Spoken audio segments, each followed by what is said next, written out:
Welcome to Mower Show. Today I'm working on this 220B again. I've been working on this for a couple weeks now. Today I'm putting a brake band on. So the brake band that was on there was pretty nasty. It was all rusty, and there wasn't a pad on there. The pad fell off. So I had somebody that I knew that had one of these. So I bought it from him. He sent it to me. So I'm putting it back on today. You're going to have to move the engine. If you ever have to put a brake band on one of these, you're going to have to move the engine, pull the belts off.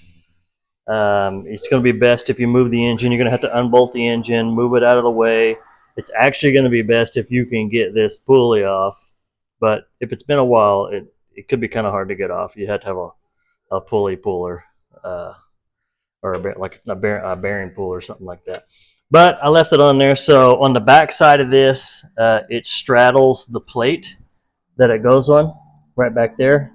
Right there straddles that plate. There's a bolt that goes through and tightens up. And then right here, there's going to be a bolt that goes through this right here.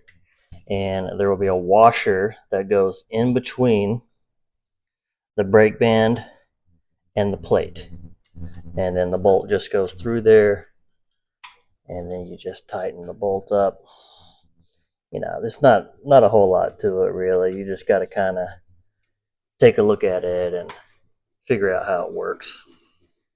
But there's really not a whole lot to it. And that's going to be a 10 millimeter, so you can just tighten it up with a 10 millimeter.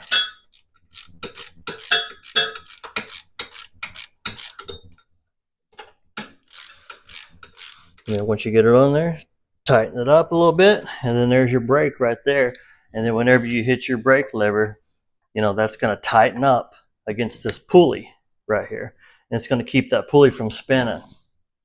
All right, so the way it works, it's just like a go-kart. So it's just a brake band that puts tension on the pulley.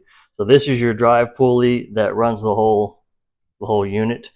Your engine, the two V belts from your engine go on this pulley. This pulley runs your drum, and then when you engage the reel like this, it'll run the reel and the drum at the same time. So I'm just replacing that because it was messed up. So just in case you're wondering, that's how you do it.